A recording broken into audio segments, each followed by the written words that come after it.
Buenos días, Pastor Saludamos a Nieves, todos y cada Pastor uno de ustedes. Está el pastor Nieves, Urquijo. pastor Enrique Urquijo, nuestra hermana Michelle.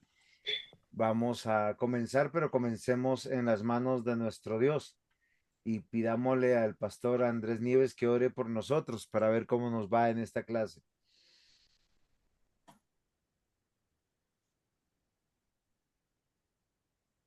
Pastor Nieves, era para que orara, no para que se fuera. Solo que no lo escuchamos. No está saliendo el sonido.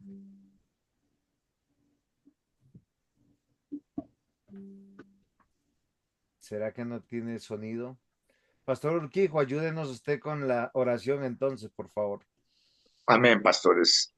Padre Santo, te damos gracias, Señor, por tu Hijo Jesucristo, por ser tan bueno, por tu Espíritu Santo, por permitirnos instruirnos cada día más en palabras, Señor, para que sigamos creciendo en el conocimiento tuyo, Señor, en el conocimiento de la verdad, Señor, en el conocimiento de tu incorruptible, indestructible y eterna palabra, Señor. Gracias, Padre, por cada uno de mis hermanos y mis hermanas, consiervos que nos reunimos a crecer en el conocimiento tuyo. Ayúdanos en todas las áreas, trae sanidad donde hay enfermedad y gracias por tu provisión, bendición y tu amor, tu misericordia para poder estar aquí reunidos. Bendice a los profesores que van a estar dictando la clase y gracias por que tú eres un Dios bueno, maravilloso. Todo lo ponemos en tus manos en el nombre de Jesús. Amén. Amén.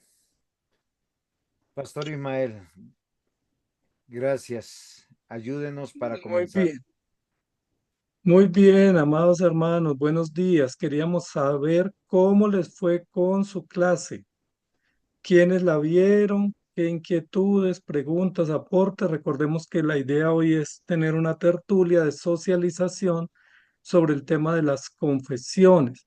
Nosotros comenzamos ese tema esta semana haciendo una introducción a la importancia de la confesionalidad, es decir, la importancia de tener un cuerpo de doctrina o un cuerpo de verdad que sea como una guía para nosotros saber qué es lo que creemos y sobre lo que creemos poder predicar. Entonces hablamos sobre la verdad, sobre la importancia de creer la verdad y sobre la importancia de confesar la verdad que viene de Dios. Entonces nos gustaría escuchar si pudieron ver la clase que se pasó esta semana y si tienen inquietudes. Indudablemente deben tener aportes. Entonces, ¿quién quiere comenzar? ¿Carolina? Voluntariamente, Carolina primero. Sí, está bien, pastor. Buenos días. Sí, yo tengo algunas preguntas. Vamos con la primera, ¿no? Yo tenía la pregunta de qué tan osado Vamos. podría llegar a ser que una iglesia local hiciera como su confesión, como si tratara de definir los puntos que tenga en común con otras denominaciones o con otras iglesias.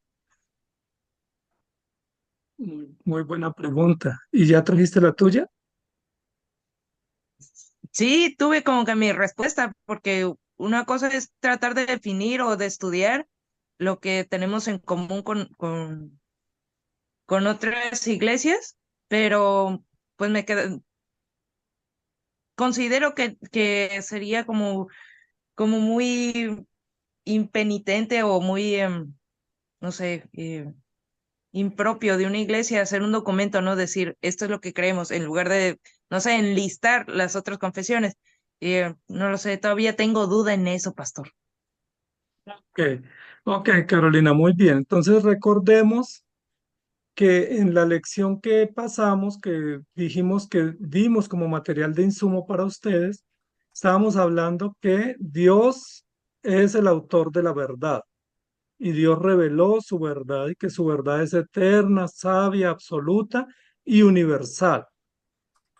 Y que a lo largo del tiempo, posterior a la composición del canon, la iglesia verdadera o la iglesia cristiana ha ido identificando y construyendo documentos que se consideran históricos, donde ha recopilado, ha hecho un gran esfuerzo de ingeniería para recopilar, organizar y estructurar lo que se han considerado documentos históricos, que son básicamente cuatro tipos de documentos: credos, concilios, confesiones y catecismos, que sirven para la instrucción y para la identificación de la fe correcta y que son documentos históricos. ¿Por qué son importantes esos documentos? Para conservar la unidad, tanto en práctica, tanto en doctrina como en práctica. Entonces, si dijéramos que cada iglesia pudiera y debiera construir sus propios documentos, pues primero no serían históricos, porque lo histórico es lo que se tiene a lo largo de la historia y se conserva. Y también estaríamos rompiendo la unidad.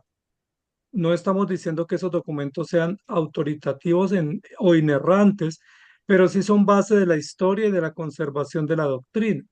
Entonces, lo más adecuado es adherirnos a documentos que responden a la versión o a la comprensión de la fe correcta para conservar la unidad y para ayudar a la expansión de esa verdad que nosotros creemos. Si cada uno hiciéramos documentos individuales, por supuesto no habría unidad, sino que sería básicamente lo que tenemos hoy con el tema de la iglesia, que cada iglesia tiene su propio logo, su propio énfasis, su propio estilo, y hay pequeñas variaciones, pero esas pequeñas variaciones pues también responden a intereses particulares. Entonces, el llamado en cuanto a la credulidad, que fue lo que hablamos esta semana, la credulidad y la confesionalidad, es que procuremos conservar la unidad. Posiblemente es uno de los aspectos más complejos que la iglesia necesita trabajar: la unidad en el espíritu y la unidad en la fe y la unidad en prácticas, porque pareciera que cada uno quisiéramos ir por nuestro lado y como que eso es bien visto. Y resulta que lo bien visto es conservar la unidad porque tenemos un solo Dios, una sola verdad y un solo propósito. Entonces es importante eso. No sé, Pastor Juan José, qué tiene para añadir a esa inquietud de Carolina. Hay algo que es muy importante que tenemos que meditar. La historia bíblica, la narración bíblica nos pone en el siguiente predicamento. Todo aquel que ha nacido de nuevo, que cree, es confesional. Si nosotros nos vamos un poquito a las escrituras, cuando nos vamos a Deuteronomio y uno dice, esto es una orden de Dios. Entonces, en el capítulo 6, versículo 4 dice, oye Israel, Jehová, nuestro Dios, Jehová uno es. Esto es una declaración de Dios que los hijos de Dios tienen que repetirla de acuerdo al versículo 7 de este mismo capítulo. Dice, y las salvarás entre ellas en tu casa andando en el camino y al acostarte. Nosotros vamos a ver que cada uno de los que conocieron al Señor declararon, tú eres Dios, tú eres el Hijo de Dios, el enviado de Dios, tú eres el Cristo. Lo dijo Juan, lo dijo Pedro, lo dijeron sus discípulos. Posteriormente, cuando nosotros vemos en Hechos de los Apóstoles, en cuanto sucede este acto maravilloso del Pentecostés, nosotros nos damos cuenta que hay una declaración de los que creen. Y nosotros vemos en todas las cartas del Nuevo Testamento, no solamente Pablo, sino Pedro, Juan, sobre todo estos tres, nos permiten decir que Jesús es el Señor, que Jesús es el Cristo, que nosotros tenemos que considerar esta realidad. Esto, ¿por qué lo tenemos que considerar de esta manera? Porque nosotros vemos que en la historia, a veces nosotros, como no conocemos mucho la historia, nosotros tendemos a repetir errores que hay en ella. Los primeros cuatro siglos, uno habla de la iglesia católica, pero los católicos romanos quieren adherirse a esta iglesia católica. Ellos mismos se consideraron una iglesia católica por ser una iglesia universal. Sin embargo, cuando nosotros nos damos cuenta, en estos primeros 4 siglos, el cristianismo había llegado, no solamente partió de Jerusalén al oriente, sino llegó al occidente hasta Alejandría y Cartago, donde nosotros vamos a contar entre 200 a 300 obispos. Lo que define obispo es la palabra de lo que hoy diríamos son papas o presbíteros muy, muy importantes, los cuales en el desarrollo del cristianismo y por la persecución, básicamente hubo algún tipo de independencia. Y nosotros hablamos entonces después del credo de los apóstoles, el credo de Nicea, particularmente. Si nosotros comprendemos, y para poder responder la pregunta de Carolina, que no es muy fácil responder, decir que existen personas o iglesias aconfesionales es un error. ¿Por qué razón? Porque aún si usted fuera una iglesia independiente que no se adhiere a una confesión histórica, termina teniendo su propia confesión. Vamos a hacer un ejemplo. Hay muchas iglesias que dicen, Iglesia para las Naciones, Jesucristo, el que salva. Eso ya es una confesión y ya es una manifestación de su credo. Muchos dicen, no, yo no me adhiero al credo apostólico o al credo niceno porque eso procedió de estas circunstancias o tales circunstancias. Entonces, ¿por qué razón? Porque dentro del diseño de Dios, todos nosotros somos llamados a la credulidad y a la confesionalidad, porque es una evidencia clara de lo que hay en nuestro corazón. Y en ese sentido nosotros tenemos que evaluar de manera profunda. Y la historia que nos cuenta, miren, en los primeros en los primeros 2 siglos, entre el segundo y el tercero, o sea, entre los años 200 y 300, la iglesia era una iglesia que se estaba expandiendo. Como se estaba expandiendo, muchas personas se estaban adhiriendo, dejando las viejas costumbres y uniéndose a las nuevas costumbres por esta misma situación que nosotros hemos visto del obrar de Dios, de alcanzar a muchas personas. Pero había mucha confusión en lo que se creía. Nosotros históricamente tenemos una confusión, porque hablamos del credo de los apóstoles sin conocer la historia. El credo de los apóstoles realmente fue oficializado en el año 800, no en el año 400. En el año 400, del 300 al 400, lo que tenemos es el credo romano en la iglesia occidental o la iglesia en Europa. Lo que nosotros vemos en la iglesia oriental y en la iglesia que está en Alejandría y en Cartago, que viene siendo África, vemos el nacimiento del credo de Nicea y es el primer credo ecuménico.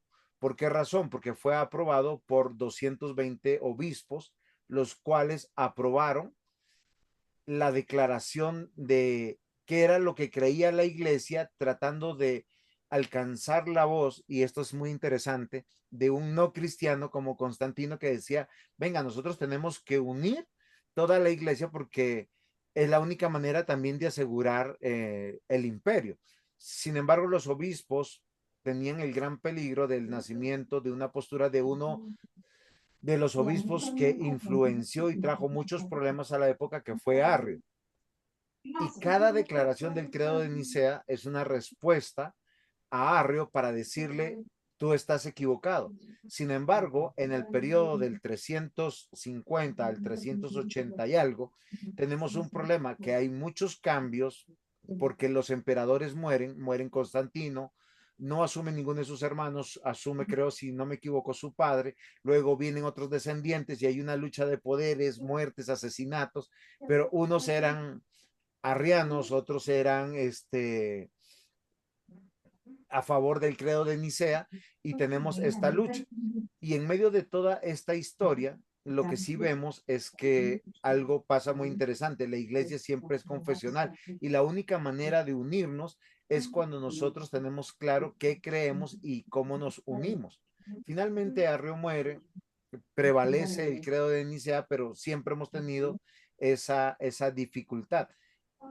¿Qué sucede? Cuando en el año 700 está el vacío de poder porque el Imperio Romano es disuelto, y los nuevos imperios empiezan a declarar como su emancipación porque empiezan a ver las nuevas características de esa nueva sociedad de las monarquías francas, galesas, alemanas, suizas, italianas, españolas, de Inglaterra. El que llena ese vacío son los obispos con mayor injerencia, y por eso vemos una separación en la primera división de la iglesia, entre la iglesia del occidente y la iglesia del oriente. Sin embargo, no es que exista la iglesia católico romana, es un error hablar de la... Ellos han inventado, eh, no sé, historias, cuentos, leyendas para decir nosotros somos la iglesia católica antigua, la que viene de los apóstoles y no sé qué, porque la política y la fe se unieron. Pero en todo esto vamos viendo el desarrollo de los credos y de las confesiones. Sin embargo, ¿por qué nosotros no tenemos confesiones tan claras como la de la Reforma, el siglo XVI, XVII, XVIII? ¿Por qué razón? Por la gran ignorancia que habían de presbíteros, diáconos y obispos en muchos casos de la palabra de Dios, porque había un juego de poderes.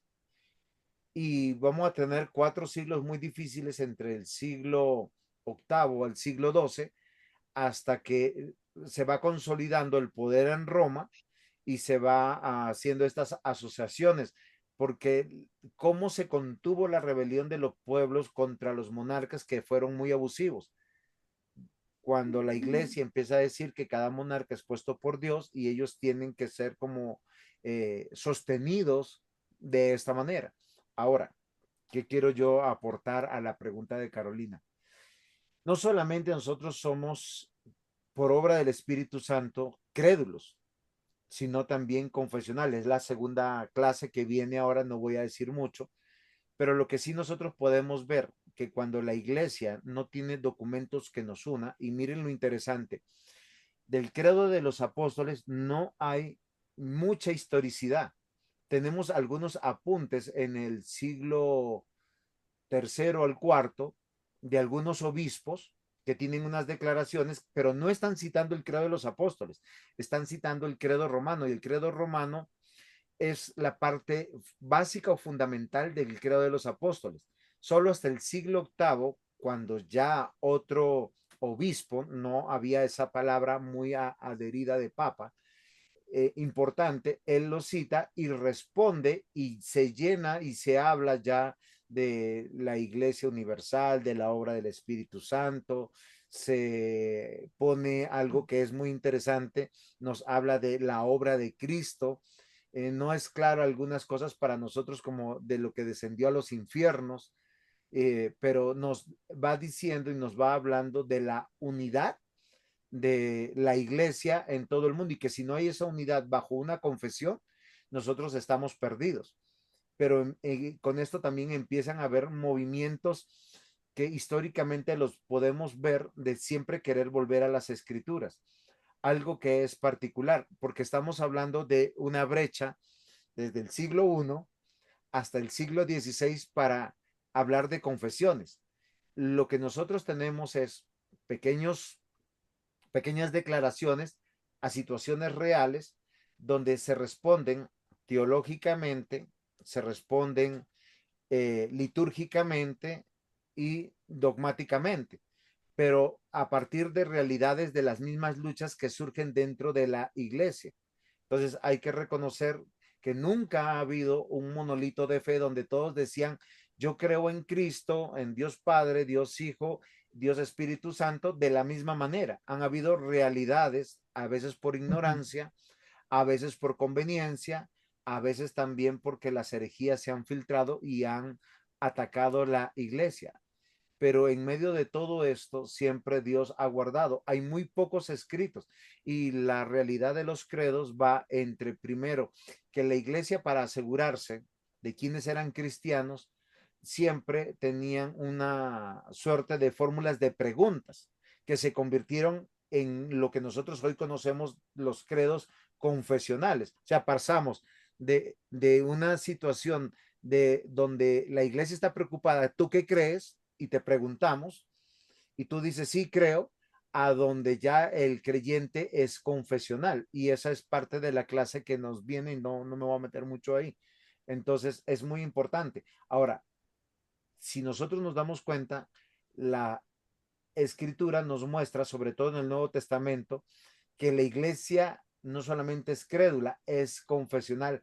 Cada carta escrita por Pablo, sobre todo, Juan y Pedro, llama a esa confesionalidad sobre algo fundamental, la palabra de Dios. Ahora, lo interesante que por qué en los primeros siglos no se citaron versículos bíblicos para responder es la misma realidad que hoy pasa, que hay personas que tú le dices, esto dice el versículo bíblico, y le hace una hermenéutica y exégesis, no exégesis, a su acomodo, y diciendo lo que el versículo no dice.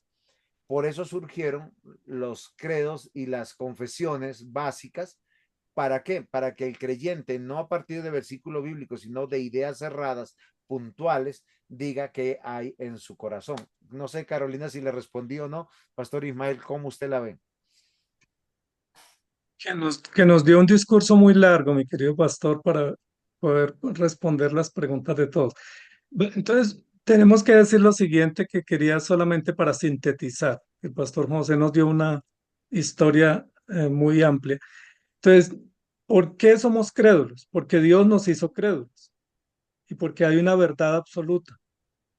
Esa verdad absoluta debemos creerla y confesarla. Dios la reveló y la dejó para que la creamos y la confesamos. Y ahí existe la confesionalidad.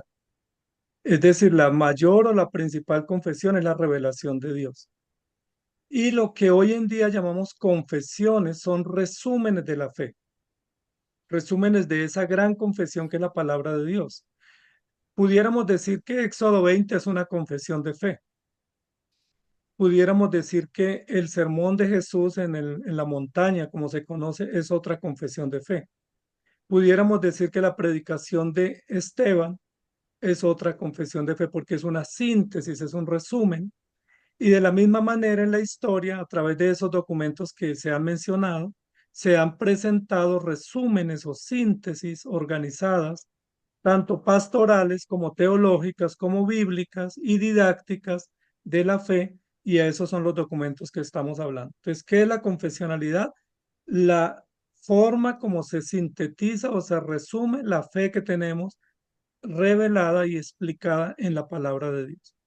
Por eso debemos buscar la unidad, porque es una sola fe y es un solo propósito. Entonces, Carolina dijo que tenía más preguntas, no sé si la dejamos ahí o con esta y seguimos con otra. Si Carolina termina su cuestionario primero, cuéntanos, Caro. No, son O poquitas, pastor, son intercalamos con poquitas. otros. Sí, no Estaba sé pensando, si tienes alguna no sé, perdón, un minutico solamente. No sé si al pastor Juan José le escuché una palabra monolítica, me pareció escucharle. O si no fue así, la verdad es monolítica, porque la verdad tiene un origen único y se basa en un revelador o en una piedra principal o piedra angular. Entonces, en tal sentido, como la verdad es monolítica y es monoteísta, no puede haber variedad en la verdad, sino una sola versión de la verdad. Y no pudiéramos cada uno tener diversas versiones porque estaríamos rompiendo el orden de la verdad que es monoteísta y que es única y que es monolítica. Sí, pastor, no, cuando referí a no había una fe monolítica, no me refería sobre la palabra de Dios, que usted tiene toda la razón en ese sentido, sino que la historia nos cuenta que el Evangelio cuando fue esparcido, tanto en Asia, en África y en Europa, que es el mundo conocido, estas iglesias tuvieron un desarrollo que debemos reconocer que no fue el mismo. No hubo un solo obispo importante, no hubieron intereses únicos y verdaderos, sino nosotros tenemos que considerar una realidad histórica.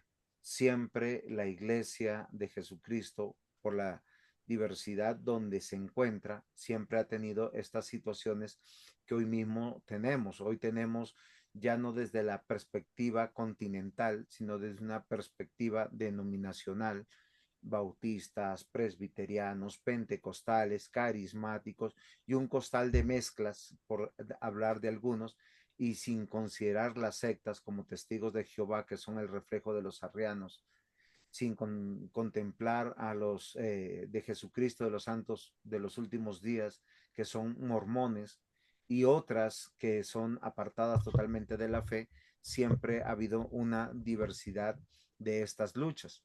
Entonces, eso es algo que es muy interesante, que es una realidad, que cómo nos podemos unir a través de adherirnos a confesiones históricas, porque son las declaraciones ecuménicas que han salido de concilios y de hombres de Dios que en muchos casos no estaban de acuerdo en situaciones, no sé cómo llamarlas, no tan importantes dentro de la fe como eclesiológicas, o comprensiones como las que tuvieron. Lutero tenía una comprensión de los sacramentos, Calvino tuvo otra comprensión de los sacramentos, y eso no fue una causa de división, pero sí afectó a los países anglosajones o alemanes, a Inglaterra, y afectó también a lo que nosotros conocemos la Suiza del momento, a Francia, a lo que nos vimos el desarrollo en parte de Italia, en parte del mundo conocido. Entonces, la realidad de la historia de la iglesia es que ella no ha tenido esta claridad como un monolito de fe, porque casi siempre no ha considerado la palabra de Dios, y no hemos tenido a veces la humildad de poder reconocer. Hoy en día lo vemos, se sienta un presbiteriano y un bautista y tienen una gran pugna por situaciones que deberían ser de segundo plano y más bien unirnos en el trabajo del Señor para cuidarnos unos a otros. La lucha de poderes entre obispos siempre ha habido, o entre pastores de gran importancia o de gran injerencia por su obra, y nosotros vemos que eso sucedió. Están los escritos y sus declaraciones, son muchísimos. Entonces, en ese sentido es que yo decía que no había un monolito de fe, en el sentido de la manifestación de la palabra de Dios, la declaración de Dios y cómo Dios ha preservado su palabra, es extraordinario. De hecho, nosotros no tenemos originales de nada, ni del Antiguo Testamento ni del Nuevo Testamento, pero los documentos antiguos que los tenemos en diversos idiomas, no solamente en griego, sino en copto, en, en latín, en otros idiomas que para nosotros en este momento ya se dejaron de hablar, son la base fundamental de la Biblia que hoy nosotros tenemos, y es una bendición para nosotros. Pero la problemática es la misma. ¿Por qué? Porque el corazón del hombre es el mismo. La palabra de Dios es la misma, que es la piedra fundamental, como nos aclara el pastor Ismael para que nosotros consideremos. Por eso nosotros tenemos que es unirnos sobre la comprensión de quién es Dios. Lo interesante de los primeros credos es eso. ¿Quién es Dios? Es Dios Padre, Hijo y Espíritu Santo. En algunos con mayor desarrollo respondiendo a una realidad del momento, y la importancia de cómo esa manifestación de Dios se aplica a lo que se llama el cuerpo de Cristo, que es la iglesia. Esa iglesia que es universal o católica. Calvino decía la iglesia universal cristiana, para no, él era un poco anticatólico. Entonces, esto es muy interesante para mí y me llama la razón. Tenemos que ser confesionales, claro que sí, Carolina. Adherirnos a confesiones históricas, claro que sí, porque vivimos un tiempo histórico donde tenemos historia y tenemos que ver eso. Y que las iglesias, y ese es mi llamado de atención, que se dicen aconfesionales, no existen, porque ellos son confesionales ya diciendo eso, y son, ¿cómo sería? No iba a decir credo, credo fe, credo bíblicas, porque ellas están declarando cosas simplemente porque quieren construir a partir de su posición y su injerencia en la sociedad, la fe. Y eso sí es un error. ¿Por qué razón?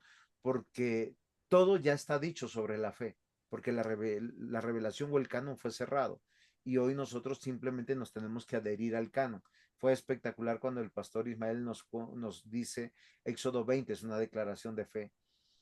Es espectacular. El Sermón del Monte es una declaración o una confesión de fe. Claro que sí, donde nos habla, miren, nos habla de liturgia, nos habla de moralidad, nos habla de organización, nos habla de misericordia, de amor al prójimo, nos habla de la vida misma. Lo mismo hizo Pablo en cada una de sus cartas y es muy interesante. Aún Apocalipsis, en medio de su trasfondo, es una confesionalidad de esta vida y de la que viene, para que nosotros podamos entender que la Iglesia Universal trasciende y es eterna. Muy bien. Otra inquietud, hermanos queridos, para avanzar un poco, que no se nos queden ahí en la mesa las inquietudes Sí, de la lección. sí, buenos días, hermano. ¿Sí me escuchan? Pastor Andrés, ¿Sí me escuchan? Sí tengo le sonido. escuchamos muy bajo. Sonido muy bajo. Eh, Hermano, yo quería considerar lo que cuando nosotros éramos pequeños que íbamos al colegio nos llamaban sábado y domingo y teníamos que ir de ahí en fila hacia la capilla. Pero siempre nos hacían repetir el credo de todos hasta decir, y creo en la Iglesia Católica, Apostólica y Romana, toda esta idea. Pero yo lo que considero es que las iglesias debieran de tener una placa a la entrada donde diga cuál es su confesión, su credo, porque mucha gente nos pregunta, bueno, ¿y ustedes en qué es lo que creen? Porque nosotros no aceptamos los ídolos, lo de la Virgen María y esas cosas. Entonces hay que hacer una claridad. Y si tuviéramos eso en nuestra iglesia, que yo no he ido a ninguna iglesia donde nos hagan repetir el credo, la confesión que tiene esa denominación, ninguna lo hace. Eso era lo que yo quería. Ok, pastor. Entonces, eh, es importante que esas síntesis de fe o esos resúmenes de fe no solamente los tengamos en los documentos, sino que los podamos expresar como parte del culto. En algunas iglesias se hace que se lee, por ejemplo, una confesión o se recita el Padre Nuestro o se recita un credo o se recitan partes de preguntas de los catecismos, pero también que se estudien esos documentos, por ejemplo, en estudios bíblicos, en escuela dominical, en estudio de liderazgo, en estudios bíblicos, para que no sean bellas durmientes, ¿no? Porque a veces esos documentos terminan siendo bellas durmientes que no se usan en la vida y práctica de la iglesia. Recordemos que la finalidad de esos documentos históricos, el pastor Juan José nos lo decía, no es solamente informar, sino también preservar, cuidar. Son una guía para resolver conflictos, para conservar la doctrina y conservar la ortodoxia. Entonces, nos hace bien no solamente decir los respetamos o nos adherimos, sino también los estudiamos y los procuramos poner en práctica porque son síntesis muy valiosas de la fe. Pues muy bien, yo creo que sí hay algunas iglesias, Pastor Nieves, que las usan. Quizás no lo tienen en una placa a la entrada, pero que sí los leen, los consultan y tratan de meditar en esas doctrinas y en esos contenidos. Hay una realidad en el siglo octavo, cuando el Imperio Romano es derrotado y ya no hay una autoridad política militar que haga el ejercicio de unir las naciones y unir los pueblos, surgió algo que la iglesia notó. Habían múltiples expresiones de fe cúlticas. Unos eran tipo la liturgia de la misa como nosotros la conocemos hoy, y otros tipos de cultos, si pudiéramos buscar en la historia, de la manera como hoy nosotros lo encontramos, más alegres o más al,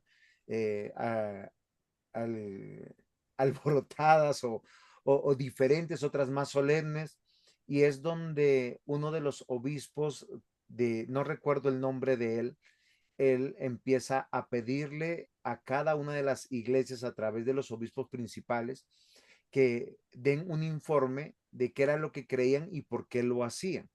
y es cuando realmente toma fuerza lo que hoy nosotros ya conocemos como el credo apostólico, porque es lo que dice, si vamos a unir algo, es a través de un credo y de una confesión, es donde se convierte en confesional. ¿Por qué razón? Porque nosotros tenemos que considerar que en el Dios que creemos es el Dios que debemos conocer, y el Dios que creemos y conocemos es al Dios que adoramos. Y es cuando se empieza a buscar la unificación de los cultos. Para bien o para mal, a partir de este momento empezó a ver yo no sé si existe la palabra que voy a decir, como la liturgización del culto, donde se le empieza a demandar eh, aspectos específicos que tenía que tener cada culto. Y es donde nosotros consideramos de esta manera esta realidad. Ahora, es una realidad. Si nosotros lo que practicamos en la fe es lo que creemos de Dios y conocemos de Dios. Si nuestro conocer de Dios es equivocado, pues vamos a tener cosas equivocadas dentro de nuestro culto y de nuestra vida cristiana. Por eso el llamado a atención es la importancia de sí adherirnos y es, como decía el pastor Ismael, estudiar las confesiones de lo que creemos y no que sean como bellas durmientes o como adornos de Navidad. Están ahí, pero no hacen más. Y eso sí sería muy importante. No sé ustedes qué piensan. Pastores y hermanos, yo creo que sí, o sea, yo creo que una de las dificultades en ese tema de la confesionalidad contemporánea es porque el pastor Juan José hace distinción entre lo esencial y lo ornamental o lo accesorio. Y ahí es donde la iglesia no se ha logrado poner de acuerdo qué es lo esencial, ¿sí? ¿Qué cosas son las esenciales? Entonces, por ejemplo, para una iglesia puede ser esencial que las hermanas lleven velo al domingo. Para otra iglesia puede ser esencial que la cena tenga que ser con jugo de uva. Y para otra iglesia puede ser esencial la orquesta. Entonces, ¿qué es esencial y qué es accesorio? Y sobre eso esencial, como no nos ponemos de acuerdo, por eso hay cantidad de versiones de la confesionalidad cuando debiéramos tener una. Cuando Esteban predicó, guardó coherencia y armonía con todo el Antiguo Testamento. Cuando Pedro predicó, también tuvo una prédica supremamente confesional que fue orgánica y estructurada. No faltó a la verdad. Entonces, ese es el llamado nuestro de atención, que la confesionalidad debe respetar todo el orden de la revelación y pregonar las doctrinas básicas o doctrinas fundantes de la fe, como lo hacen los credos y las confesiones históricas que hemos abrazado. Muy bien, ¿qué otro hermano tiene inquietudes que quiera presentar sobre la lección que grabamos y que se presentó, creo que el jueves se puso en el grupo?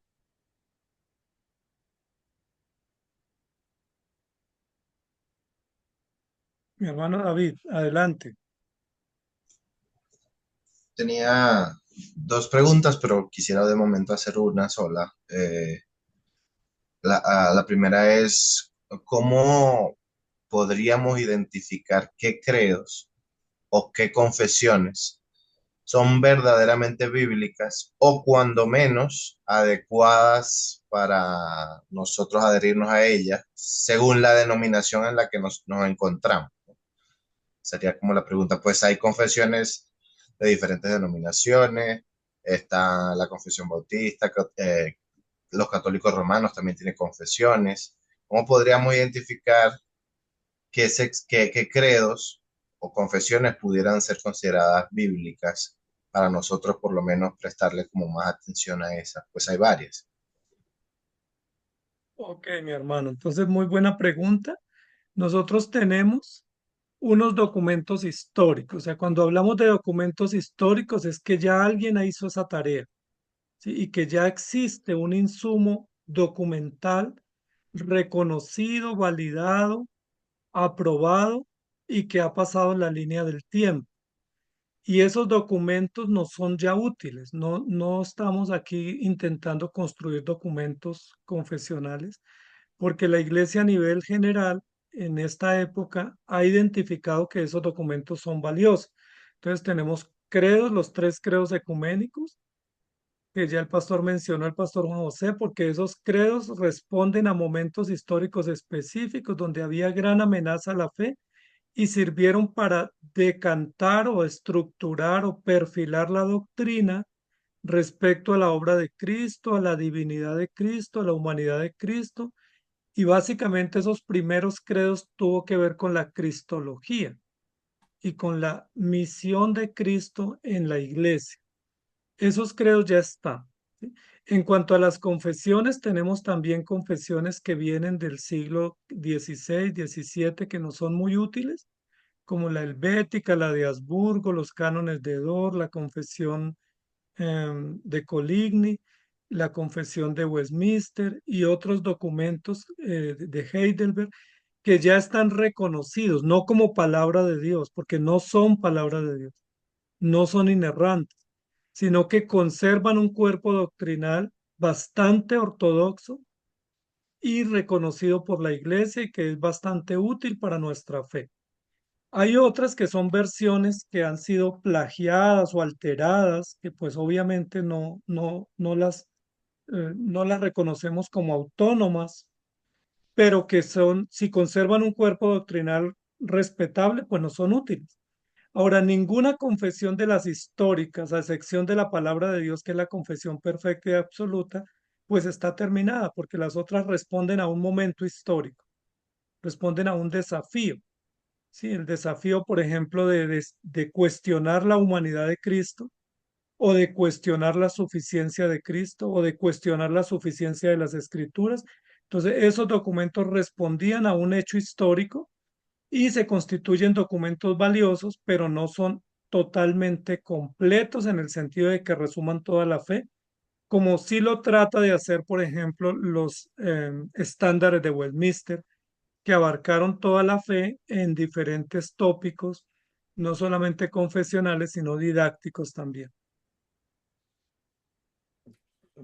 Creo, pastor, que nosotros tenemos, la historia nos cuenta también cuáles fueron los credos que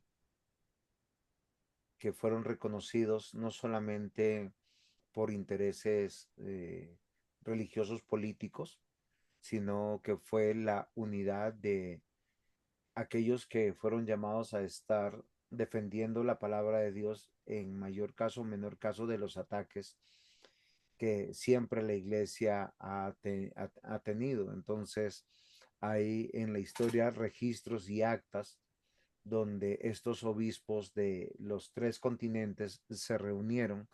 El menor de ellos es de 220 con el credo de Nicea y el mayor es el de con una asistencia de 300 obispos.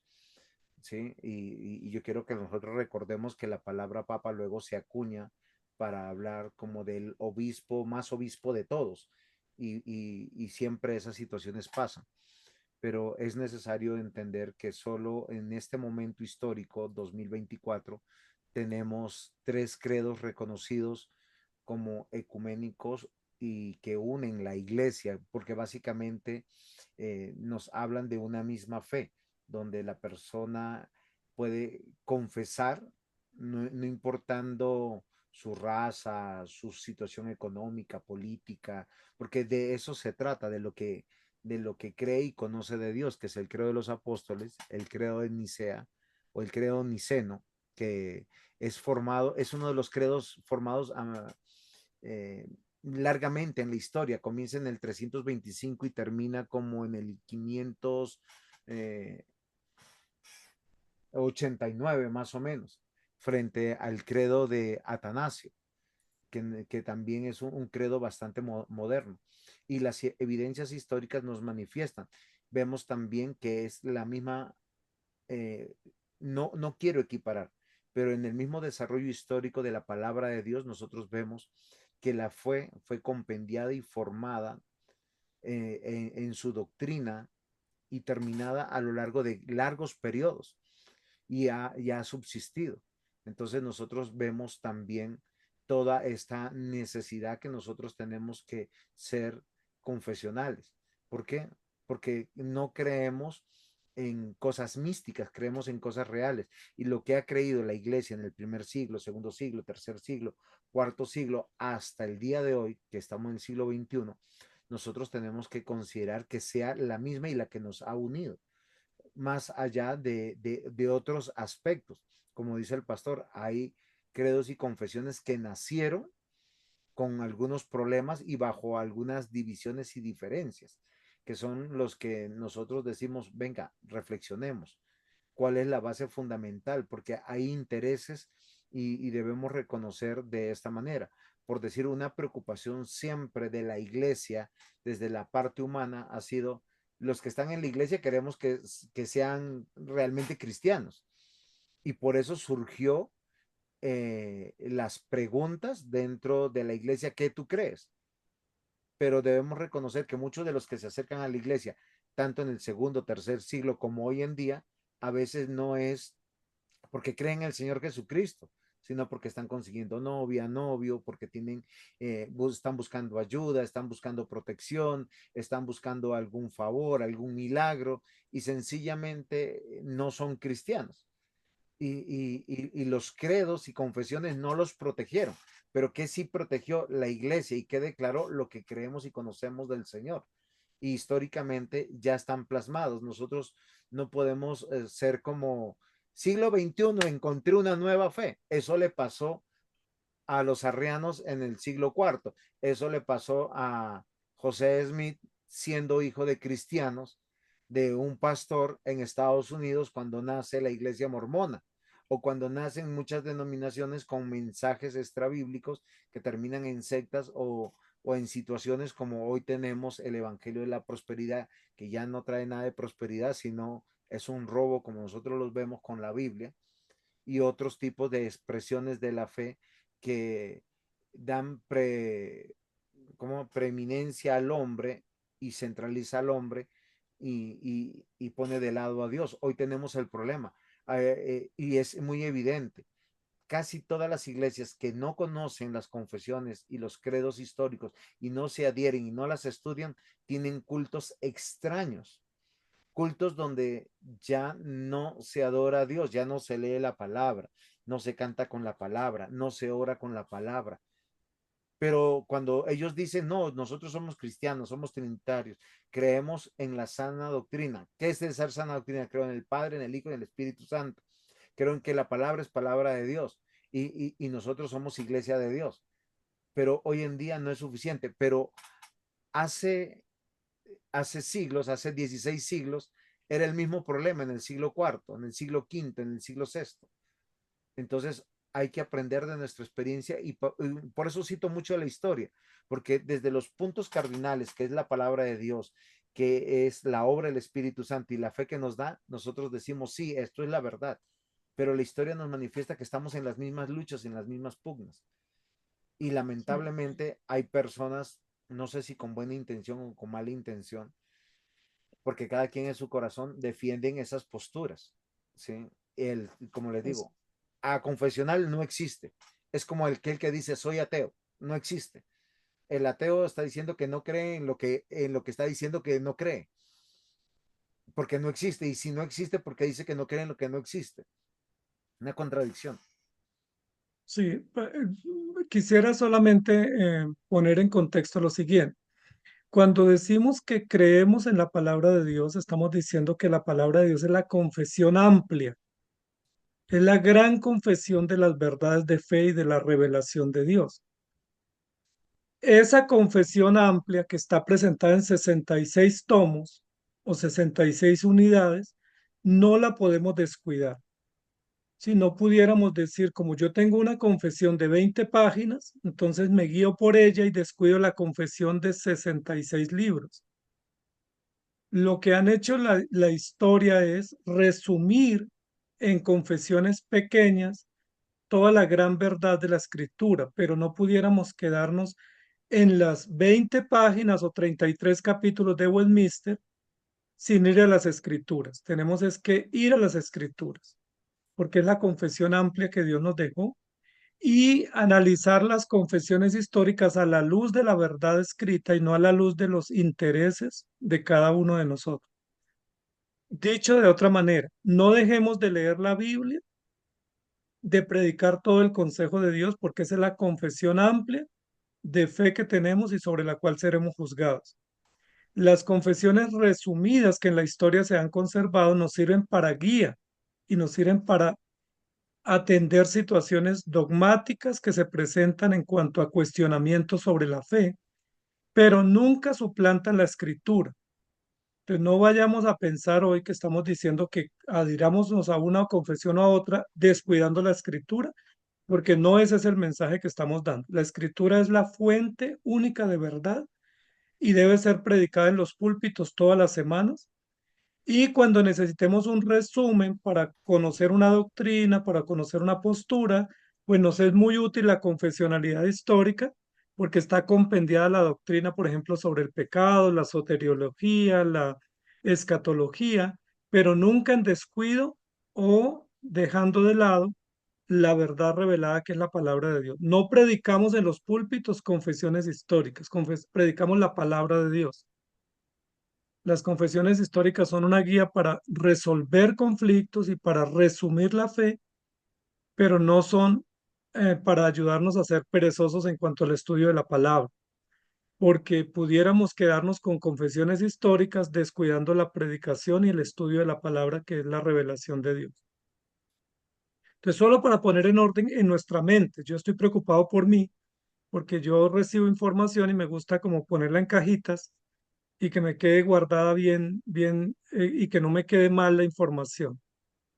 Entonces, no estoy diciendo que estamos pensando eso, pero solo para evitar que pensemos, que nos vayamos con una idea de que las confesiones están por encima de la palabra o que las confesiones son como la autoridad de la iglesia. Y la autoridad de la iglesia es Cristo a través de la palabra revelada y conservada. Por eso presentamos el curso de bibliología antes de confesiones, para que tengamos un contexto de que la palabra de Dios es la que nos guía y las confesiones son resúmenes, síntesis, aportes valiosos, mas no inerrantes, ni absolutos, ni imperativos para la vida de la iglesia, pero son muy útiles. Muy bien, no sé si ahí vamos bien o tenemos otro aporte o seguimos a otro aporte de los compañeros que leyeron y participaron de la clase. Pastor Juan José, no sé cómo vamos, o si no dejamos a escuchar a los pastores y hermanos que no han participado. Creo que hay más preguntas. No se preocupen si ustedes de los que tienen muchas preguntas, Caro. Si tienes preguntas, hágale. No sé si la hermana Michelle, que también ha visto con detenimiento la presentación de la clase, nos tiene preguntas, pero sería muy bueno ver. No, en absoluto tenía preguntas sobre la clase, sino una observación, recordando siempre que estos credos son expresiones humanas. Y por más credos y confesiones, sobre todo las confesiones de las distintas agrupaciones de iglesias, son susceptibles a ser renovadas o reexpresadas según desarrolla el idioma. Es verdad. Estamos de acuerdo, hermano, estamos de acuerdo. Y creo que eso se ha querido decir hoy para que no pensemos que hay dos fuentes de autoridad al nivel, sino que la palabra siempre es absoluta y los documentos históricos, aunque valiosos, aunque útiles, pues tienen sesgos, tienen intereses, tienen intencionalidades y cambian, no se mantienen vigentes debido a los cambios naturales en la sociedad y en la historia. Entonces, muy bien, mi hermana, esa observación y es al lugar para que nos quede claro eso que queremos informar.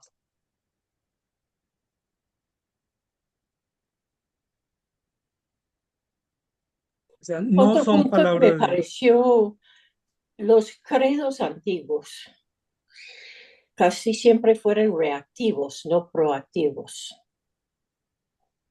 O sea, fueron construidos, expresados para comunicar una verdad atajando una no verdad. Exactamente. Pero esa también es un hecho que nos ayuda a recordar que la iglesia siempre está siendo bombardeada por los enemigos de la verdad que quieren contrariar o controvertir la verdad y es allí donde la iglesia no puede quedarse pasiva.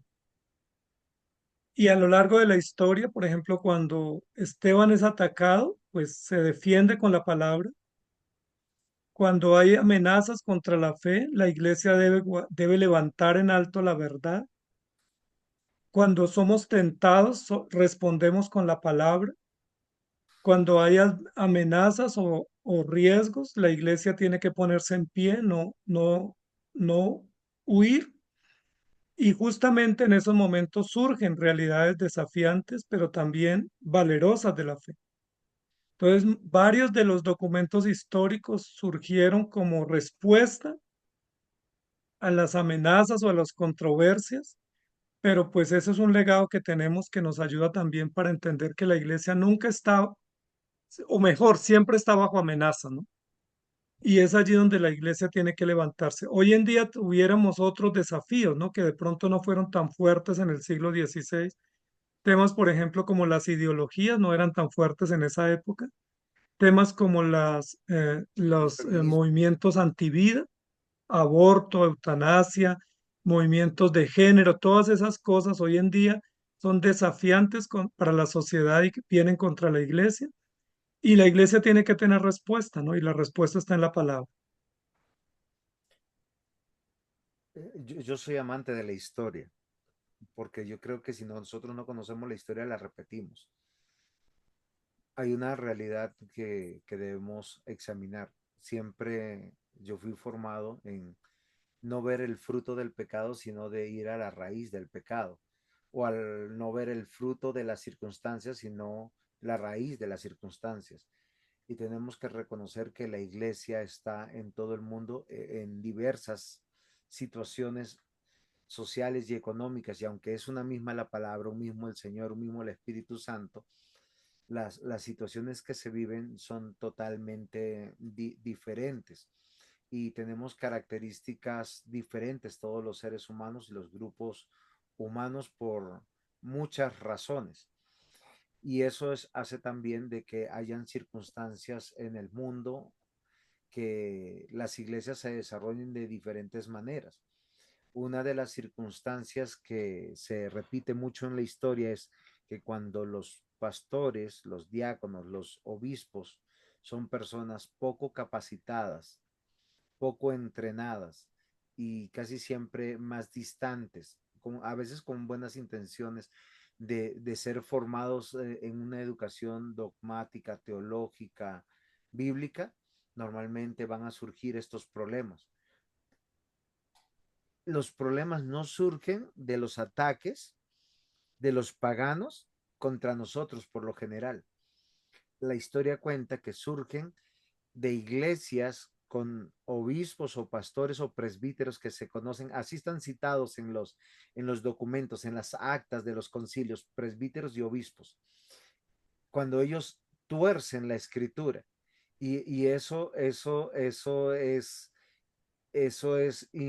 interesante, porque a veces uno cuando no tiene a quien rendirle cuentas, cuando uno es como un llanero solitario, uno está convencido de su verdad y eso es un gran problema que siempre se ha manifestado en la iglesia y han surgido estas sofismas o nuevas verdades para poder nosotros ver donde toda la iglesia tiene que unirse y decirme, venga, si nosotros somos 200 representantes, 300 representantes de todas las iglesias en el mundo, esto es lo que creemos frente a estas circunstancias, porque esas circunstancias surgieron dentro de la iglesia.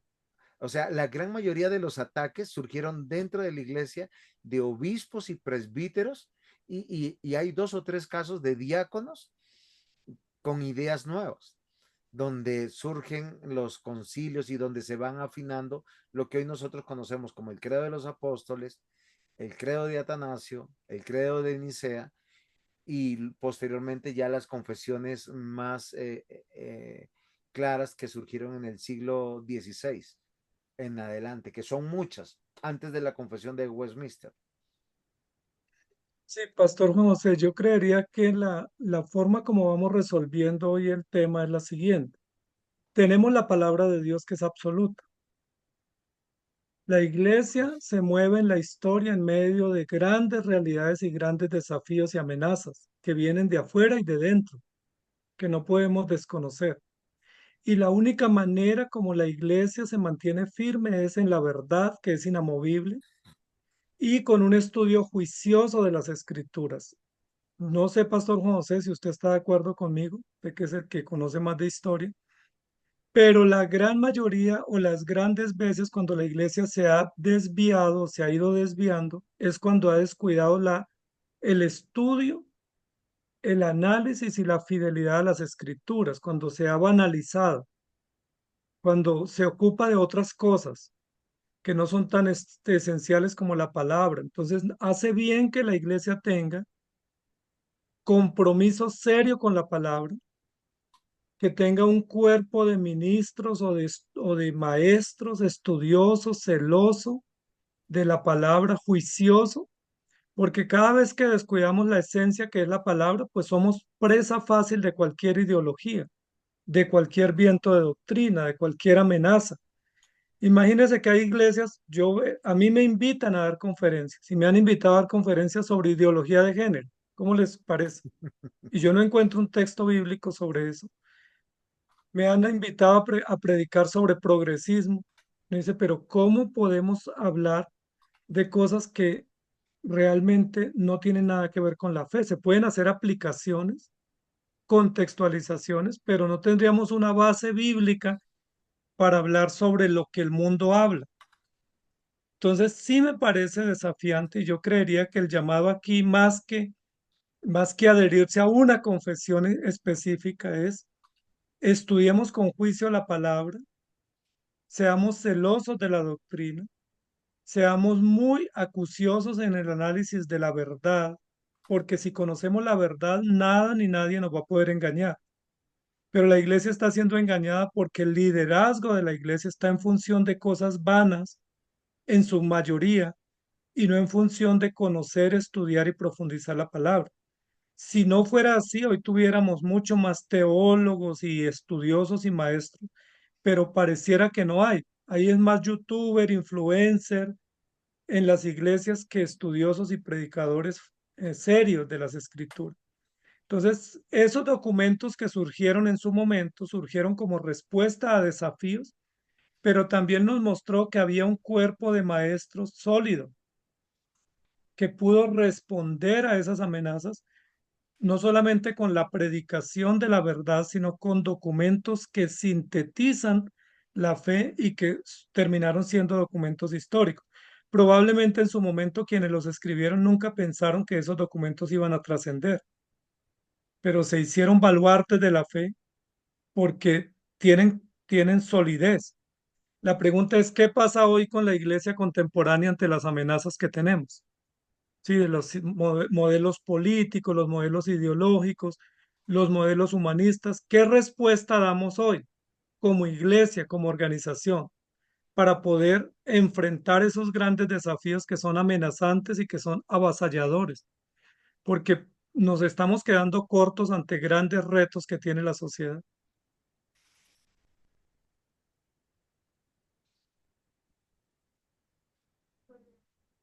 Pastor, yo estoy de acuerdo.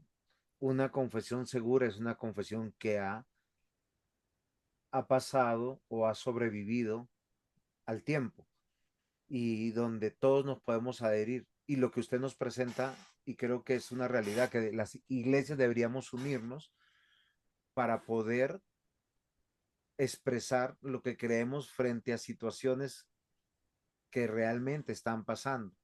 Porque lamentablemente hoy tenemos una circunstancia que siempre ha vivido la iglesia. No estamos unidos. Aún dentro de lo que nosotros llamamos denominaciones, no hay esta unidad. Por decir, nuestra hermana Michelle representa una iglesia o una denominación histórica que tiene estas luchas y no sé ahí ella que puede compartir cuántas personas siguen dentro de la iglesia y pastores fieles a las confesiones históricas de la Iglesia Presbiteriana y cuántas usted ha visto que se han separado porque ya no creen lo que las confesiones dicen? Es una pregunta muy propia de este momento, porque como los metodistas y los presbiterianos, creo que USA, la iglesia presbiteriana Cumberland está en el cúspide de tal vez dividirse sobre un tema específico que no está contenido en los credos, está expresado, pero no está, mejor dicho, la contra no está ahí, que es el homosexualismo en los ministerios de la iglesia. Entonces, decir, ¿cuántos quedan fieles a nuestra confesión? Era difícil decir.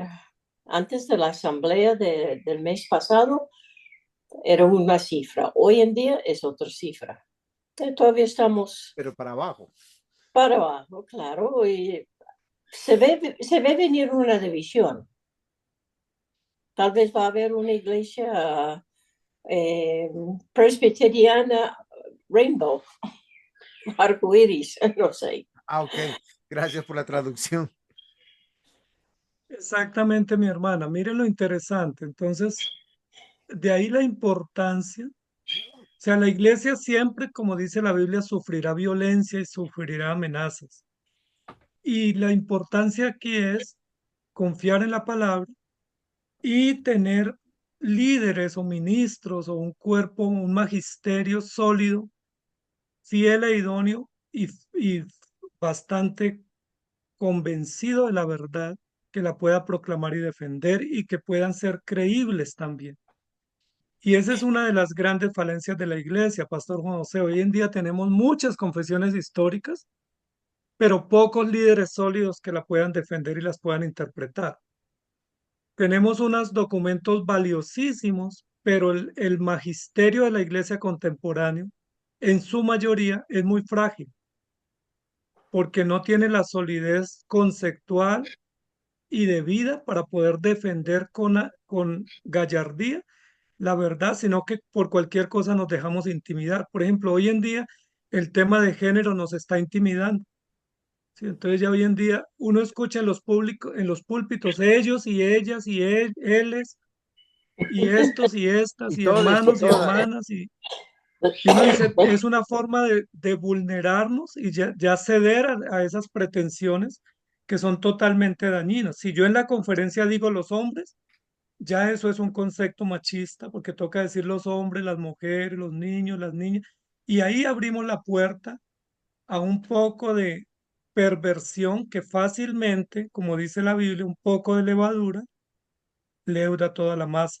Entonces, yo creería hoy, haciendo la aplicación, que el tema hoy no es que adolezcamos de documentos históricos, adolecemos es de mayor solidez y valor en la defensa de la fe para poder adherirnos a la verdad y poder hacer honor a ese llamado que nos ha hecho el Señor. Porque lo que estamos más bien la iglesia es buscando cómo ser contemporáneos, cómo la iglesia se contemporiza y no cómo la iglesia se mantiene fiel a la verdad. Y pues eso es una amenaza que viene de adentro, es una implosión para la iglesia. Esa amenaza no está viniendo de afuera, la iglesia está implosionada porque estamos dentro analizando si se permite el gobierno de la mujer, si se permite el homosexualismo, si se permite el progresismo y todas esas cosas cuando realmente pues eso no serían temas de análisis interno, sino más bien predicar el evangelio con valor y como fue escrito. Quisiera hacer un comentario que varios de los credos no solamente fueron hechos para enfrentar alguna desviación de la verdad en su tiempo, sino con el crecer de los años se vieron en la necesidad de ir especificando palabras y alargando. Eh, por ejemplo, empezaba, creo en un solo Dios, omnipotente, creador de cielos y los tierras. Bueno, tenían que expandir un poquitito. en su Hijo Jesucristo, y después empiezan luz de luz, Señor de señores, creador de expandir un poquitito para más claridad, que está bien, hasta que terminamos con afirmaciones de múltiples páginas. Cuando el credo de los apóstoles sí fue conciso, preciso, Ok, mi hermana, incisivo. pero hay que hacer una precisión frente a lo que usted dice, que usted ha mezclado tres credos, el credo romano, el credo de los apóstoles y el credo de Nicea. No, El credo, y varios de ya, los ya, demás ya le se iban respondo por qué la razón, expandiendo. ya le doy la razón histórica por qué pasó eso. Porque normalmente en el siglo segundo y tercero nació la idea de, venga, se están adhiriendo muchos a la iglesia, necesitamos preguntarle qué creen. Y la respuesta era, básicamente era, la pregunta era de los obispos a los nuevos creyentes. ¿Tú crees que en Dios Padre Todopoderoso? Si creen en el Hijo, si el Espíritu Santo era mínimo lo que se decía porque se sobreentendía. Cuando nosotros vemos el desarrollo de la historia y tenemos unos credos que son para la iglesia como participante, por eso son sencillos y declarativos en un sentido, porque ellos declaraban, sí, yo creo en Dios Padre Todopoderoso, ese es el credo de los apóstoles que finalmente termina. Ese es declarativo y confesional para la iglesia. Sin embargo, el credo de Nicea no fue para el pueblo de Dios. ¿Por qué tiene todas esas aclaraciones que usted nos está mencionando? Luz de luz, porque uno ve el credo de Nicea y es un credo bastante amplio, bastante diferente, igual que el credo de Atanasio, porque era un credo para instruir a los obispos y a los presbíteros. Y hay una necesidad que la misma iglesia se da cuenta teológica. ¿Por qué razón? Porque hay muchos que usted puede, una sola palabra puede hacer la diferencia entre lo que se cree de Jesús y lo que no se cree de Jesús. Y fue una realidad con Arrio. Porque Arrio decía, sí, yo creo que Jesús es el Hijo de Dios, pero no consustancial con el Padre, sino de una misma esencia con el Padre. Claro, esto hay que ponerlo históricamente y teológicamente, porque para con el pastor Imael usamos una palabra que es el cristiano de a pie. El cristiano de a pie o el cristiano común, el que va a la iglesia, para él es lo mismo. Yo creo en Jesucristo, el único Hijo del Señor.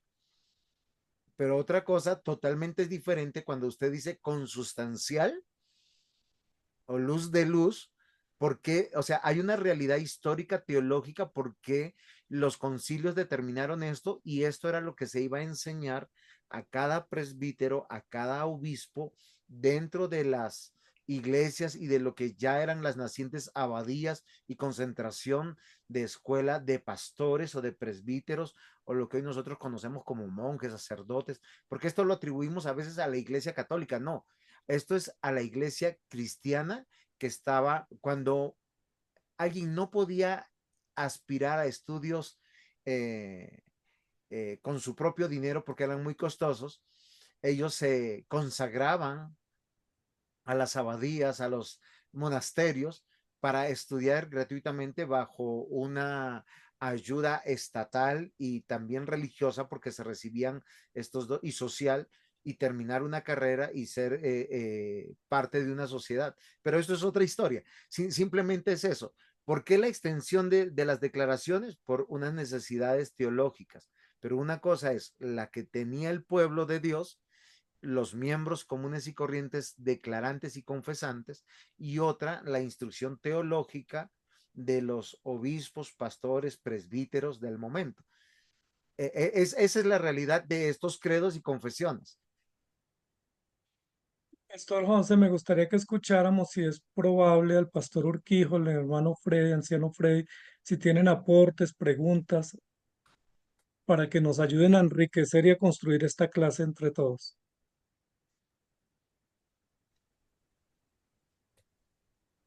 Pastor Urquijo.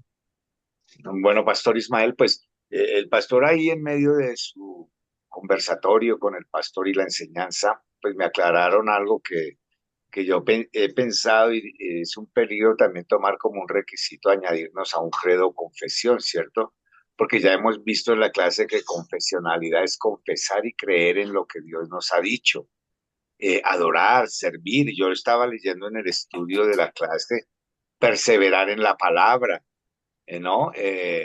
Viendo que eso nos ayuda a tener una fe verdadera, sólida y teniendo una buena base doctrinal y que ningún credo está por encima de la palabra, que sí nos puede pues recordar, ayudar, como en los tiempos que ellos tuvieron que hacer estas credos y estas confesiones, pero es suficiente la palabra, ¿no? La suficiencia de las escrituras. No, para mí es eso, pues que yo, por ejemplo, yo hago una confesión, no una declaración, una confesión de la palabra en Efesios 1:16, que Dios nos dé un espíritu de sabiduría, que el Padre de nuestro Señor Jesucristo nos dé un espíritu de sabiduría y revelación en el conocimiento de Él, alumbrando los ojos de nuestro entendimiento, digamos, para iniciar una predicación, una enseñanza. Hay tantas escrituras que podemos tomar como base para esto, pero entonces ya quedó más claro mi pregunta que yo tenía, que si era un requisito, pero no es requisito, no es, ya desde el comienzo la hermana también lo hizo, que si era, debería añadirse alguna confesión o algo, pero está bien, pastor. Ok, Pastor Urquijo, entonces estamos comprendiendo, ¿cierto? Que los sistemas doctrinales o los cuerpos doctrinales consolidados nos sirven para tener claridad sobre las doctrinas esenciales y tener claridad sobre cómo resolver controversias.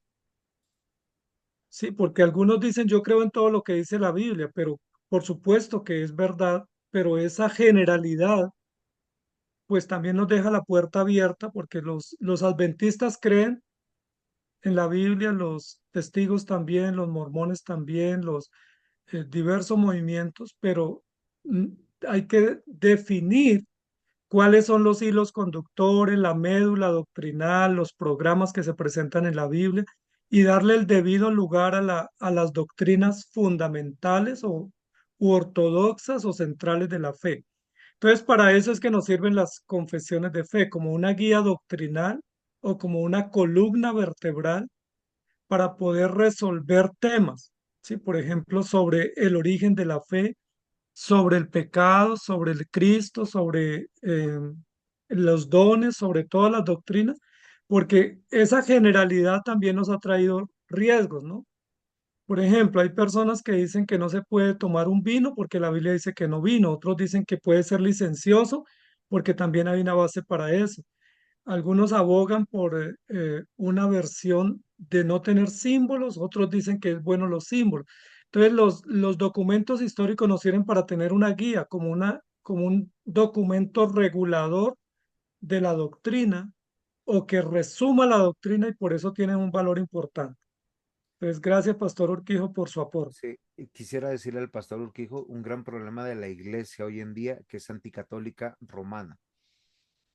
Entonces, todo lo que la iglesia católico romana hace es malo, pero yo les voy a decir algo. La iglesia católico romana usa la palabra Eucaristía y eso también nosotros la podemos usar.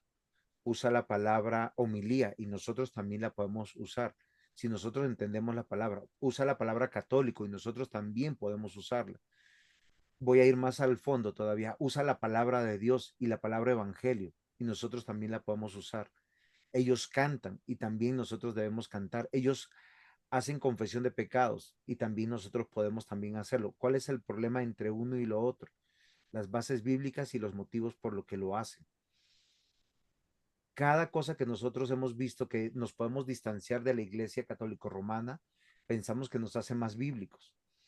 Y lo que nosotros estamos diciendo aquí es completamente diferente. Necesitamos adherirnos a credos y confesiones. De hecho, lo que usted nos dijo hace un momento es un credo y una confesión. Y todos tenemos bases bíblicas para hacerlo. ¿Cuál es el problema cuando nosotros solo decimos un versículo bíblico? Que se puede interpretar de muchas maneras. ¿Sí? Yo he tenido álgidas reuniones con hermanos que dicen, explíqueme este texto porque este texto dice que el hombre se tiene que salvar por obras y que la salvación se pierde y que si yo no cuido mi salvación puedo terminar en el infierno. Y citan la Biblia.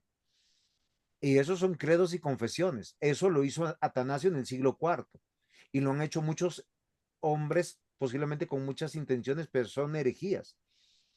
Cuando nosotros vemos en la historia, y esto tenemos que recalcarlo, hay credos y confesiones donde siempre terminamos diciendo, eso es lo que yo también creo. Si usted lee el credo de los apóstoles personalmente y usted dice, todo lo que dice acá yo lo creo, porque es bíblico, la iglesia también lo tiene que leer y lo tiene que confesar, porque es un resumen, como decía el pastor Ismael hace un instante, bueno, no hace un instante, sino al comienzo de la clase, de lo que nosotros creemos, de todo lo que la Biblia declara. La base de nuestras confesiones y de nuestros credos es la palabra de Dios, pero hay que organizarla de manera inteligible y resumirla para en una sola declaración decir como dicen realmente o decía la iglesia, porque esa era la razón que tenemos. Por decir el credo niceno, dice, creo en un solo Dios, Padre Todopoderoso, Creador del cielo y de la tierra, de todo lo visible e invisible. Creemos en un solo Dios, Jesucristo, único Hijo, nacido del Padre, antes de todos los siglos, Dios de Dios, luz de luz, Dios verdadero del Dios verdadero, engendrado, no creado, de la misma naturaleza del Padre, por quien todo fue hecho. Esto es una sola parte. ¿Por qué el credo de Nicea nace? Porque el gnosticismo estaba imperante, estaba atacando a la iglesia, diciendo de una manera sutil, Jesucristo, sí, Él es Dios, pero Él es etéreo, Él nunca tuvo un cuerpo. ¿Sí? Eso es interesante. Si nosotros consideramos, hay muchas cosas que la Iglesia Católica hace y practica, pero que la Iglesia también ha practicado por siglos, por años, la historia lo demuestra. ¿Por qué la gran mayoría hoy de cristianos no bautizan a sus hijos recién nacidos? Porque piensan que son como pequeños escorpiones que algún día serán cristianos, sencillamente porque son anticatólicos, no porque estudien la Biblia. Nosotros decimos que la cena del Señor es la continuación de la Pascua, pero no podemos creer que la circuncisión es continuación del bautismo. Ambos sacramentos, uno de pertenencia y otro de comunión. ¿Cuál es el de pertenencia en el Antiguo Testamento? El bautismo de infantes, no, la circuncisión, perdón. ¿Y cuál es la comunión del pueblo de Dios? La Pascua. ¿Cuál es la pertenencia del pueblo de Dios a Cristo? El bautismo. Dice Mateo 28, dice, y haced discípulos a todas las naciones, bautizándolos en el nombre del Padre, el Hijo y el Espíritu Santo. Ahí hay una coma. Luego dice, enseñándoles que guarden todas las cosas que yo os he enseñado. O sea, tenemos toda una vida para ¿cómo es? Hacerle Catequizar. catequesis o sea, hacer un trabajo catecúmeno de preguntas y respuestas e instruirlos. Pero hoy nosotros, casi siempre, la gran mayoría de personas ven una cruz, ven una Biblia, ven un púlpito, ven unas velas y dicen, católico, esos símbolos son del diablo. Oiga, pero es que la iglesia siempre lo ha tenido. No conocemos la historia y queremos ser redentores de algo que no somos. Necesitamos informarnos. Una gran tarea tenemos. Léanse los credos y pregúntense algo, indiferentemente de cualquier cosa. Yo creo esto. Si usted como pastor, como maestro, como líder, como moderador, como una persona que tiene influencia dentro de la iglesia, lo puede creer y confesar, pues es algo que se tiene que creer y confesar porque resumen a veces toda la Biblia, a veces aspectos dogmáticos de la Biblia sobre quién es Dios. Nosotros creemos en la Trinidad, cómo cantarle a Dios, cómo adorarle a Dios, cómo vivir para Dios. Cuando nosotros vemos las confesiones, que las veremos más adelante, nos vamos a dar cuenta que toman los tres aspectos importantes de tres instituciones que Dios fundó e estableció en Génesis capítulo 1 y capítulo 2, que es el hogar, la iglesia como familia de Dios y el Estado. Dios no puso al hombre ni a construir ni a diseñar hogares, ni diseñar tipos de familia. No puso al hombre a crear liturgia ni a hacer un culto a su manera, ni a su comprensión. porque cada cosa que nosotros somos semióticos o simbólicos, siempre tenemos y usamos símbolos para enseñar algo. Y tercero, nuestra participación en la sociedad. Hoy, por decir, acá está una hermana mexicana, ¿por qué el progresismo está allá? Porque los cristianos lo han permitido. Si los cristianos, que son una gran mayoría, yo en Tabasco vi 18 presbiterios con 11 iglesias y no pudieron establecer gobernantes antiprogresistas. Es una locura, porque la iglesia se está absteniendo de la participación pública, de la participación política, de la participación económica, porque no es confesional, porque se va moviendo como se movía anteriormente a través de conveniencias, lamentablemente. Ese ha sido el gran problema de nuestras iglesias y creo que eso nos debe de ayudar. Y perdón lo apasionado que esté, no sé si el presbítero Freddy Ríos va a participar ahora sí. Muy buenos días para todos. Creo que el pastor Juan José tocó varios temas y supremamente importantes. Y creo que varias cosas que yo quería aportar, él las dijo y me pareció unos aportes muy acertados en cuanto al tema de las confesiones. Y me parece que las confesiones son necesarias. Eh, Porque salvaguarda la iglesia en cuanto a lo que es el gobierno dentro de la iglesia.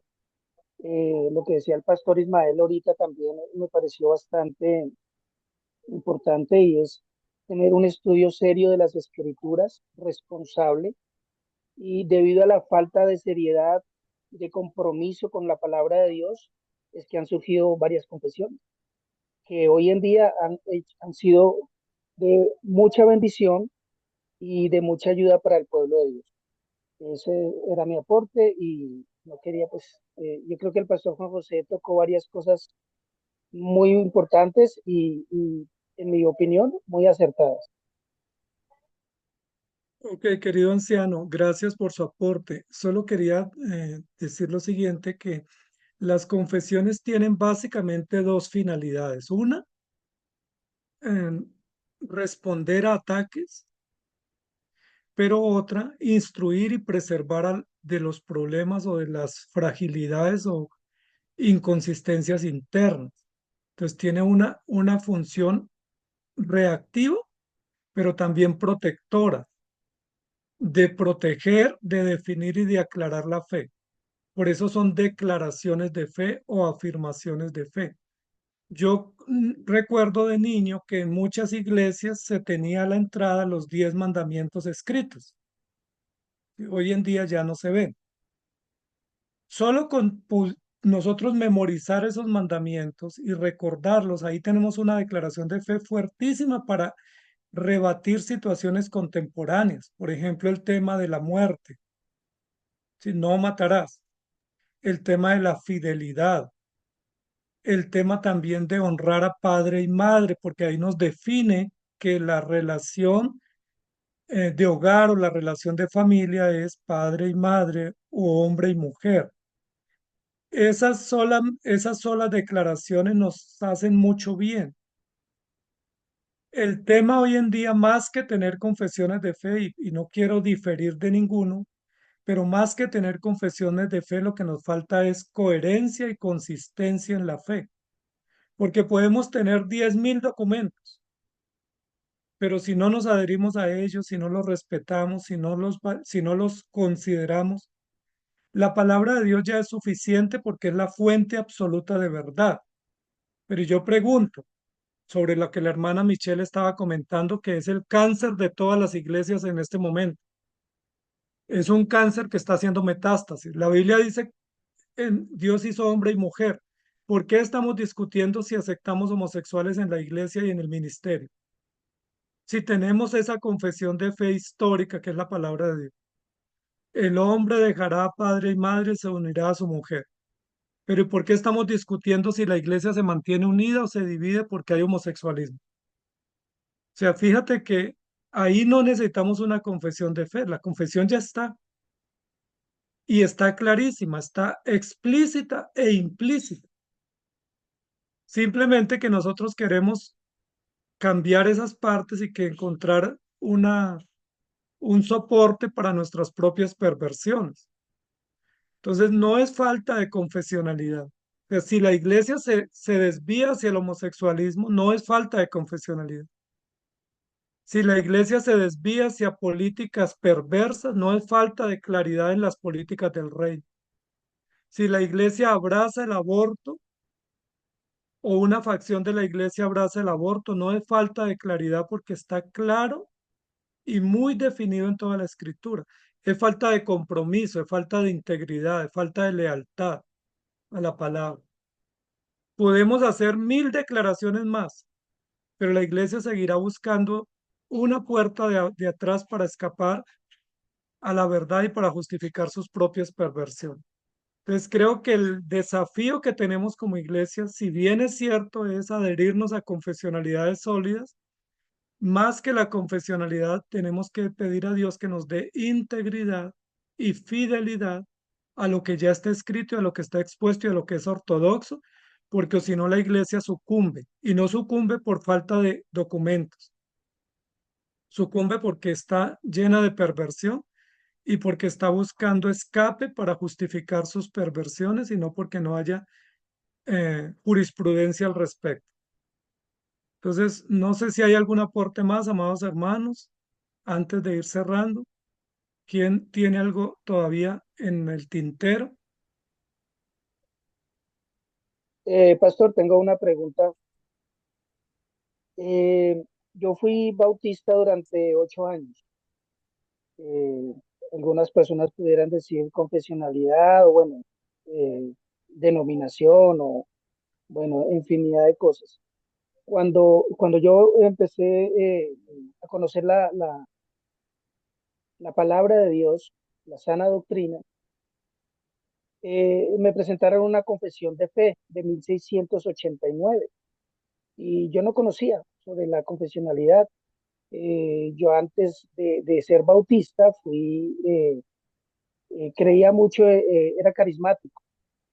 Quiero ser muy honesto con esto que estoy diciendo. Cuando llegué allí me encontré con la confesionalidad, yo no ni sabía, ni tenía en mente que existía y, y pues para mí fue un choque fuerte, fue bastante fuerte. Empecé a estudiarla, empecé a aprenderla y una de las características que me habló el pastor en ese entonces fue, como yo, yo pensaba que toda confesar, el creer, era solamente para la Iglesia Católica Romana. Claro, para mí fue un choque emocional y espiritual, emocional difícil, que creo que para muchas personas que no lo han conocido y llegan a conocer, es difícil aceptarlo, entenderlo. Y una de las cosas que me dijo aquel pastor fue, esta es la confesión que nosotros creemos de 1689 y eso es lo que tenemos que tener nosotros. No hay otras. Y si hay otras, esas no son. Esta es la que tenemos que nosotros confesar. Y no se confesaba tampoco. Solamente se tenía el libro guardado ahí. Y como que la estudiábamos o la leíamos, pero era solamente para algunas personas que ya llevaban tiempo en la iglesia. Respecto a esto, se puede volver esa confesionalidad o esos credos en cuanto al gobierno dentro de una iglesia local como algo muy místico o muy secreto de cierta iglesia. ¿Se puede volver esto un sectarismo, pastor? Es una pregunta que creo que puedo hacerla y aunque yo ya entiendo un poco el tema porque soy presbiteriano y muy contento con lo que creo y soy confesionalista también, pero creo que es una pregunta que puede salir para muchas de las personas eh, que tal vez no lo conocen. Sí, mi querido anciano, claro que sí. O sea, las confesiones son guías, son documentos reguladores, son instrumentos para soporte de controversia y para delimitar la doctrina, mas no podemos ser sectarios respecto a la confesionalidad y mucho menos usarla como si fuera la autoridad denominacional. Es una guía reguladora, es una guía instructiva, es una guía que delimita, nos es muy útil, nos ayuda muchísimo en controversias y en definir la doctrina, mas no están ni a la par, ni por encima, ni suplantan la escritura nunca, ni como dijo la hermana Michelle, son documentos acabados, son documentos que tienen su utilidad histórica, pero por ejemplo, hoy en día tenemos desafíos que de alguna manera no están contemplados en la Confesión de Westminster. Y a esos desafíos la iglesia tiene que responder con la palabra, porque si vamos a la confesión no aborda esos temas porque no eran temas centrales posiblemente en el hecho histórico del siglo XVI. Pero tenemos que ser cuidadosos de no ser sectarios o dogmáticos, porque no solo, ayer estábamos estudiando con el hermano David ese tema y estamos diciendo que no hay solo un sistema histórico válido. O sea que Westminster no es el único estándar válido, que tenemos otros documentos y otras confesiones que también las aceptamos y por eso no podemos ser sectarios, porque el sectarismo daña a la iglesia y también crea muchas divisiones y muchas acciones que van contrarias a la unidad. No sé, Pastor Juan José, algo más y cerramos, creo. Está silenciado. Hay algo que quisiera, estoy de acuerdo con el pastor Ismael totalmente. Las confesiones no deben ser para dividirnos y para producir sectarismos. Pero ¿qué se lo invitaría a cada persona que se adhiere a cualquiera de las confesiones? Revisar la historia, cómo surgieron. La confesión de Westminster es el producto del esfuerzo de más de 150 hombres, teólogos en muchos de sus casos, filósofos y abogados, y tiene una historia, pero es el resultado de otras confesiones. Ellas compendiaron y desarrollaron eh, la doctrina que está ahí sobre las tres áreas fundamentales, el hogar, la iglesia y el Estado. Y eso es fundamental. La de 1689 surge también en un tema coyuntural, no solamente social, sino también religioso. Entonces es evaluarlo, mirar, y la única diferencia que hay entre una y la otra son dos capítulos que fueron sesgados y el resto son totalmente iguales. ¿Por qué se quitaron esos dos capítulos y no se reemplazaron con otros? Habría que preguntar, habría que leer y habría que instruir. Eso demanda un esfuerzo teológico, un esfuerzo eh, intelectual, pero también de una fe sincera, como dice el pastor Ismael. O sea, porque Dios no revela cosas nuevas hoy en día, el canon está cerrado. Nosotros lo sabemos, ustedes lo saben. Entonces, a veces nosotros peleamos bajo intereses denominacionales y eso nos vuelve sectarios, aún siendo presbiterianos, bautistas o la denominación que quiera o el nombre que quiera. ¿Por qué razón? Porque nos cerramos a volver a Dios. Es sencillo, porque reconocer que hemos estado equivocados y yo nací dentro del catolicismo romano, mi sueño era ser sacerdote. A mí me expulsaron del seminario, no del seminario, sino de un convento más bien, no porque iba a ser monje ni monja, sino porque yo asistía de niño regularmente, iba a misa todos los días, sobre todo los domingos, y, y Dios dirigió mis caminos y mis pies, y fui a testigos de Jehová, mormones, estuve en diferentes denominaciones cristianas y no cristianas, hasta que el Señor me trajo y hasta que el Señor me aclaró y me dio luz. Y a partir de eso siempre, siempre, yo recordaré un maestro del seminario que me decía, antes de que tome una decisión, estudia las posturas que estás en lucha, estudialas con sinceridad y que el Señor te ayude. Nunca olvidaré eso porque yo era el preguntón cuando yo estudiaba. Yo tenía 10,000 preguntas, nunca una respuesta. Entonces, hoy en día yo quiero que sepan que el Señor es el que guía y siempre tendremos esta coyuntura, siempre tenemos la dificultad. no por la palabra de Dios, no por el Espíritu Santo y no por la fe, porque es una sola, sino Sí, porque el hombre tiene múltiples intereses y conveniencias.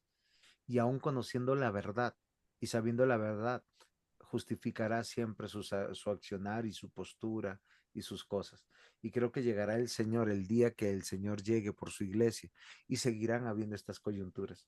Entonces, hagamos lo que nos corresponde hoy día a nosotros, es estudiar, profundizar. Las clases están ahí para eso, para que las vean, para que opinen. Me alegra que hayan tenido una respuesta asertiva a eso y que hayan escuchado. Pero lean, lean, estudien y profundicen. Y sobre todo en la palabra de Dios. Las confesiones y los credos no son palabra de Dios. Tienen una autoridad, pero es ecuménica y eclesiástica, mas no es palabra de Dios. La palabra de Dios es la irrefutable, la inerrante, la perfecta. Y, y con todo, el hombre a veces cita un versículo fuera de contexto y nos pone a patinar. Entonces, simplemente con eso quisiera terminar. No sé si hay alguno más que tenga algún aporte, alguna disensión, pero quiero que hoy Pastor, terminemos de esa manera. pastor, solo quería, creo que se dijo en la clase, y si no se dijo, que hiciera solo que nos quede en la memoria, y es las confesiones de fe nos ayudan a ver cuáles son los puntos de encuentro, no los puntos de división. Porque cuando la Biblia dice que estemos unidos, tenemos que buscar puntos de encuentro. A veces la confesionalidad, querido anciano Freddy, sobre la pregunta que usted hizo, se usa para buscar los desencuentros. Es decir, ¿qué es lo que nos diferencia? Y ahí nos volvemos sectarios. Aquí en esta sala tenemos hermanos presbiterianos, tenemos hermanos arminianos, tenemos hermanos bautistas, tenemos hermanos mexicanos, americanos, venezolanos, peruanos. Tenemos un grupo variado de compañeros que no todos tenemos la misma confesionalidad, pero estamos unidos. ¿Qué nos une? Nos une lo esencial. Y los credos y las confesiones son para buscar la unidad en lo que nos es común, en la común fe, no para buscar la división en lo que nos diferencia. Si aquí discutimos sobre puntos de diferencia, pues aquí terminamos de pelea.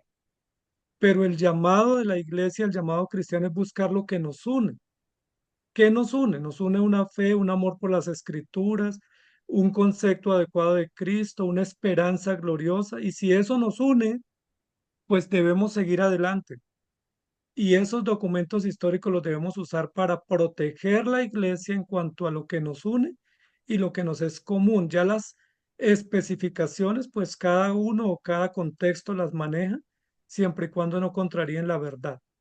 Pero si nos ponemos a definir si hay que llevar velo a la iglesia, si el cabello debe ser largo o corto, si la falda es larga o corta, ahí nos enfrascamos y nos salimos. Entonces, la confesionalidad busca la base común o busca lo que decíamos, el monolítico, ¿sí? La piedra principal y las verdades esenciales que no pueden ser refutadas bajo ninguna esencia. Si alguno de nosotros aquí dijera que Jesucristo no es Dios, ahí se acabó la unidad. Si alguno de nosotros dijera que no hay que congregarnos porque eso ya está en desuso, se rompió la unidad. Si alguno dijera que la palabra de Dios no es verdad, se rompió la unidad. Pero tenemos unidad en lo esencial, en lo común, y eso es importante, para eso es importante la confesionalidad. Entonces, amados hermanos, creo que estamos de acuerdo en eso, y ya las particularidades, si usamos barbas, si usamos clériman, si usamos cruz, son cosas que ya son, que en realidad no afectan lo común, la base común, que es la palabra de Dios y el Evangelio. Y ya terminamos, Pastor, amados hermanos, para, pastor, esa era la respuesta que estaba buscando. Muchas gracias. bueno, casi no llega, Pero, llegó muy al pero final. aquí alcanzó a llegar. Esa era mi pregunta y quería despertar esa inquietud para encontrar esa respuesta. Muchas gracias, pastor. Ok, querido anciano. Entonces vamos a terminar, amados hermanos, este tiempo de clase. Creo que ha sido productiva la discusión. Bueno, discusión dialéctica, no de pelea, sino una discusión sana para reflexionar, para poner en orden las cosas y para que entendamos que la confesionalidad es importante, pero no para dividir o dogmatizar, sino para instruir y para guiar. Y en ese sentido, cualquier documento histórico nos es útil, siempre y cuando cumpla la finalidad de instruir y de guiar, más no de crear sectarismo, porque ya tenemos suficientes divisiones. Y si creamos otra, ya tenemos bastantes puntos de desencuentro. Y si armamos otro, pues nos hacemos todavía más daño cuando el llamado es mantenernos unidos en lo esencial y procurar siempre la gloria del Señor. Entonces vamos a terminar, amados hermanos. ¿Alguien quién quiere orar?